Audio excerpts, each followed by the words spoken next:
रामानुजाय नमः। कार्यक्रम में हमारे साथ उपस्थित तेलंगाना की राज्यपाल डॉक्टर तमिलसाई जी, पूज्य श्री जीयर स्वामी जी, केंद्रीय मंत्रिमंडल के मेरे सहयोगी श्री जी कृष्ण रेड्डी जी,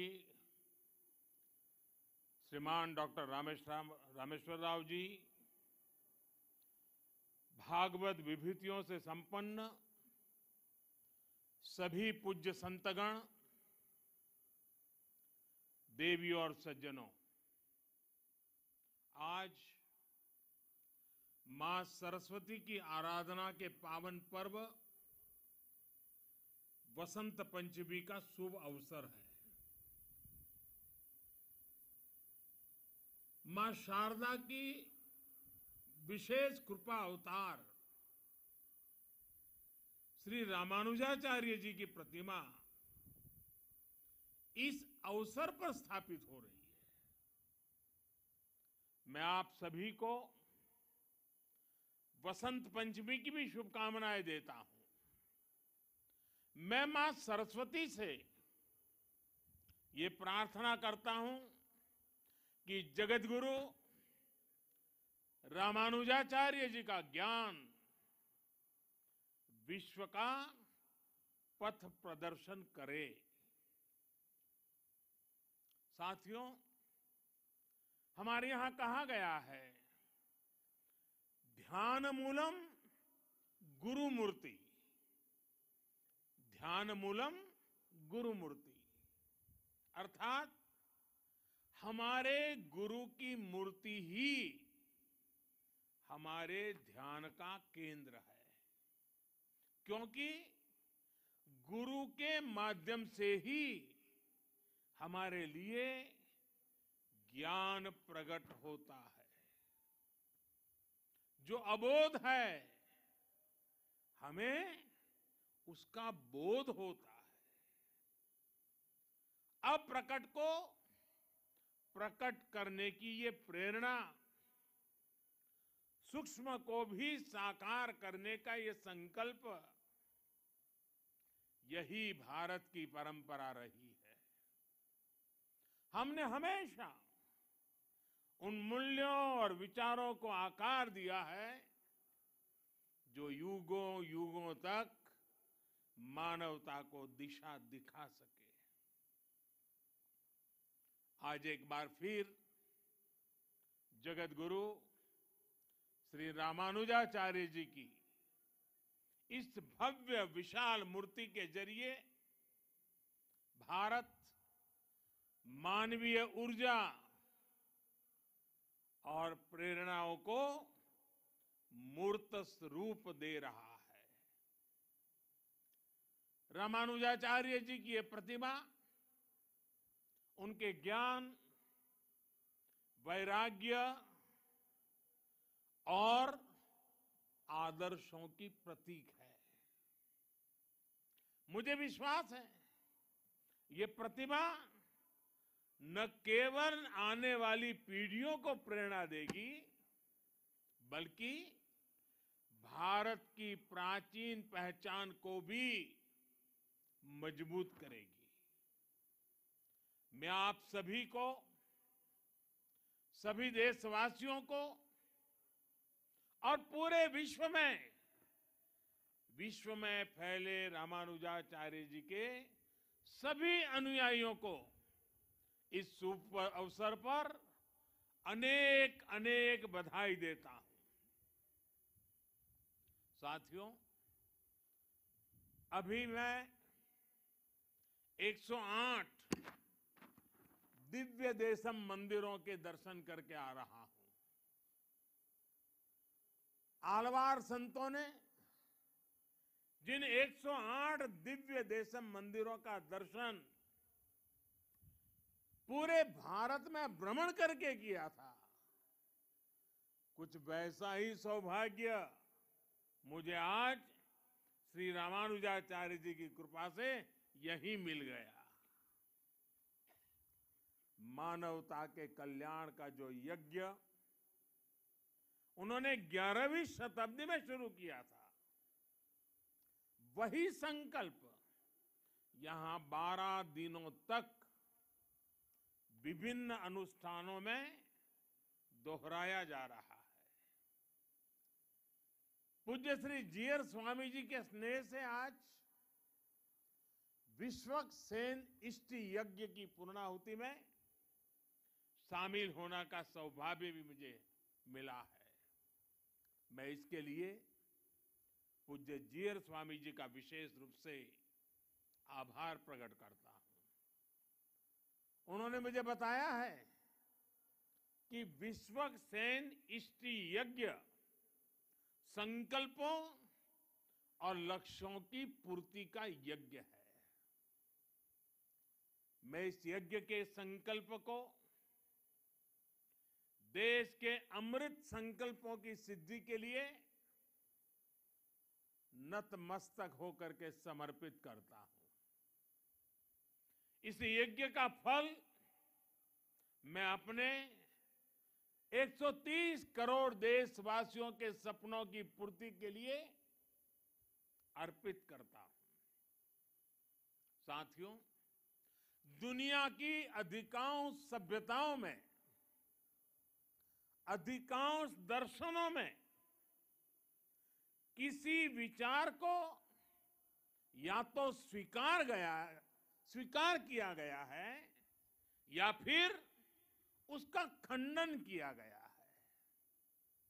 लेकिन भारत एक ऐसा देश है जिसके मनीषियों ने ज्ञान को खंडन, मंडन, स्वीकृति, अस्वीकृति इससे ऊपर ही उठा करके देखा। स्वयं उससे ऊपर उठे, दिव्य दृष्टि से उस विवाद को देखा। हमारे यहां अद्वैत भी है और द्वैत भी है, और इन द्वैत अद्वैत को समाहित करते हुए श्री रामानुजाचार्य जी का विशिष्टाद्वैत भी हमारे लिए प्रेरणा है। रामानुजाचार्य जी के ज्ञान की एक अलग भव्यता है। साधारण दृष्टि से जो विचार परस्पर विरोधाभासी लगते हैं, रामानुजाचार्य जी उन्हें बड़ी सहजता से एक सूत्र में पिरो देते हैं। उनके ज्ञान से, उनकी व्याख्या से सामान्य से सामान्य मानवी भी उससे जुड़ जाता है। आप देखिए, एक और रामानुजाचार्य जी के भाष्यों में ज्ञान की पराकाष्ठा है, तो दूसरी ओर वे भक्ति मार्ग के जनक भी हैं। एक और वो समृद्ध संन्यास परंपरा के संत भी हैं, और दूसरी ओर गीता भाष्य में कर्म के महत्व को भी अत्यंत उत्तम रूप में प्रस्तुत करते हैं। वो खुद भी अपना पूरा जीवन कर्म के लिए समर्पित करते रहे। रामानुजाचार्य जी ने संस्कृत ग्रंथों की भी रचना की और तमिल भाषा को भी भक्ति मार्ग में उतना ही महत्व दिया। आज भी रामानुज परंपरा के मंदिरों में थिरुप्पावाई के पाठ के बिना शायद ही कोई अनुष्ठान पूरा होता हो। साथियों, आज जब दुनिया में सामाजिक सुधारों की बात होती है, प्रगतिशीलता की बात होती है, तो माना जाता है कि सुधार जड़ों से दूर जाकर ही होगा। लेकिन जब हम रामानुजाचार्य जी को देखते हैं तो हमें एहसास होता है कि प्रगतिशीलता और प्राचीनता में कोई विरोध नहीं है। ये जरूरी नहीं है कि सुधार के लिए अपनी जड़ों से दूर जाना पड़े, बल्कि जरूरी ये है कि हम अपनी असली जड़ों से जुड़े, अपनी वास्तविक शक्ति से परिचित हो। आज से 1000 साल पहले तो रूढ़ियों का दबाव, अंधविश्वास का दबाव कल्पना के बाहर कितना ज्यादा रहा होगा, लेकिन रामानुजाचार्य जी ने समाज में सुधार के लिए समाज को भारत के असली विचार से परिचित करवाया। उन्होंने दलितों, पिछड़ों को गले लगाया। उस समय जिन जातियों को लेकर कुछ और भावना थी, उन जातियों को उन्होंने विशेष सम्मान दिया। यादवगिरी पर उन्होंने नारायण मंदिर बनवाया, जिसमें दलितों को दर्शन पूजन का अधिकार दिया। रामानुजाचार्य जी ने बताया कि धर्म कहता है न जाति ही कारणम लोके गुणाः कल्याण हेतव। अर्थात संसार में जाति से नहीं, गुणों से कल्याण होता है।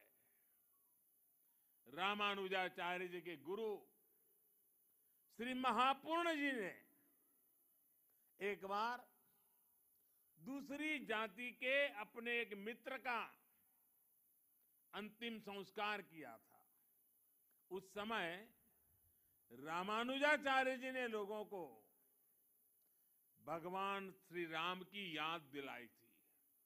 उन्होंने कहा कि अगर भगवान राम अपने हाथों से जटायु का अंतिम संस्कार कर सकते हैं, तो फिर भेदभाव वाली सोच का आधार धर्म कैसे हो सकता है?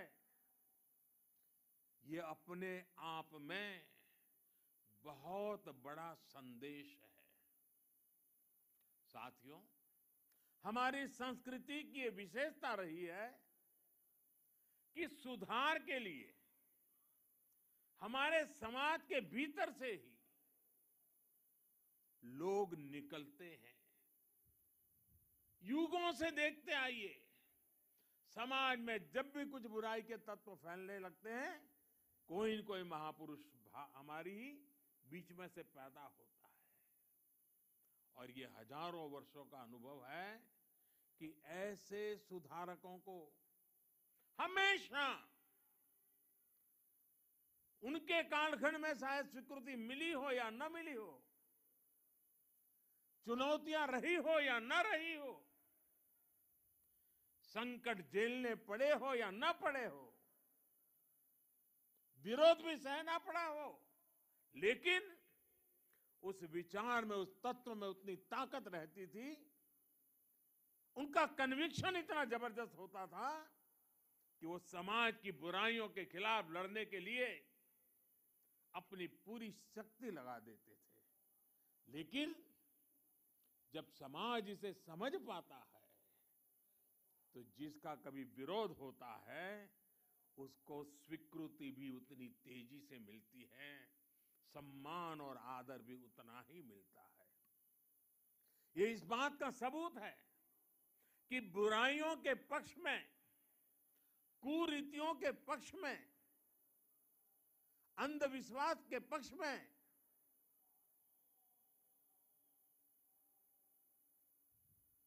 इन जनरल हमारे समाज में सोशल सैंक्शन नहीं होता है। जो बुराई से लड़ते हैं, जो समाज को सुधारते हैं, हमारे यहां उन्हें ही मान और सम्मान मिलता है। भाइयों और बहनों, आप सब लोग रामानुजाचार्य जी के जीवन के विभिन्न आयामों से परिचित है। वो समाज को सही दिशा देने के लिए अध्यात्म के संदेशों का भी प्रयोग करते थे और व्यावहारिक जीवन का भी। जाति के नाम पर जिनके साथ भेदभाव होता था, रामानुजाचार्य जी ने उन्हें नाम दिया थिरुकलथार, यानी लक्ष्मी जी के कुल में जन्म लेने वाला श्री कुल या देवीय जन। वो स्नान करके आते समय अपने शिष्य धनुर्दास के कंधे पर हाथ रखकर आते थे। ऐसा करके रामानुजाचार्य जी छुआछूत की बुराई को मिटाने का संकेत देते थे। यही वजह थी कि बाबा साहब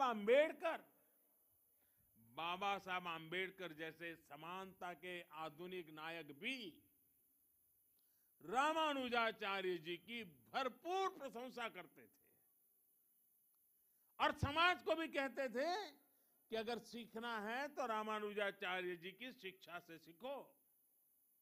और इसलिए आज रामानुजाचार्य जी की विशाल मूर्ति स्टैच्यू ऑफ इक्वालिटी इसके रूप में समानता का संदेश दे रही है।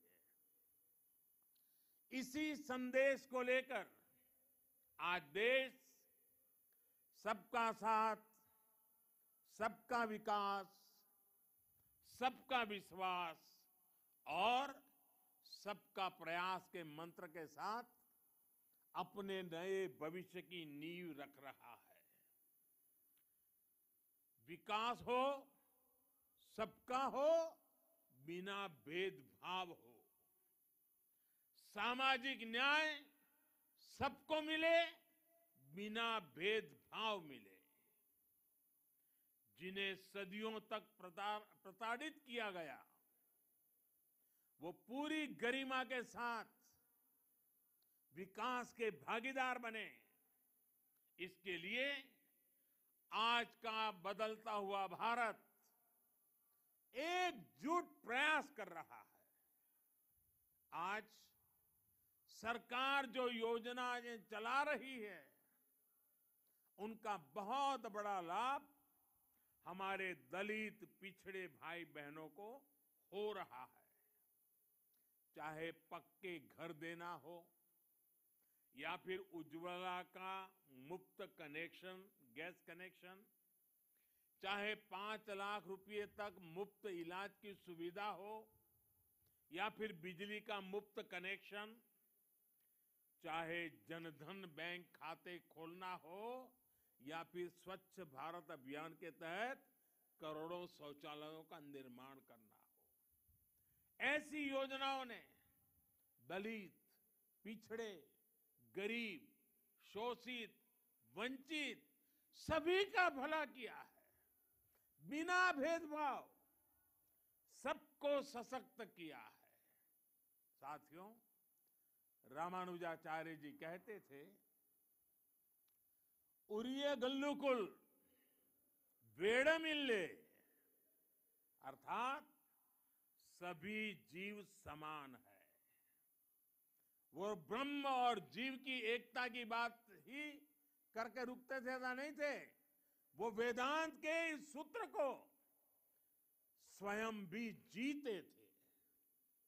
उनके लिए स्वयं में और दूसरों में कोई भेद नहीं था। यहां तक कि उन्हें अपने कल्याण से ज्यादा जीव के कल्याण की चिंता थी। उनके गुरु ने कितने ही प्रयासों के बाद जब उन्हें ज्ञान दिया तो उसे गुप्त रखने के लिए कहा, क्योंकि वो गुरु मंत्र उनके कल्याण का मंत्र था। उन्होंने साधना की थी, तपस्या की थी, जीवन समर्पित किया था और इसलिए ये गुरु मंत्र मिला था। लेकिन रामानुजाचार्य जी की सोच अलग थी। रामानुजाचार्य जी ने कहा, पतिश्चे एक एवाहम, पतिश्चे एक एवाहम, नरके गुरु पातकात्, सर्वे गच्छन्तु भवताम कृपया परमम पदम।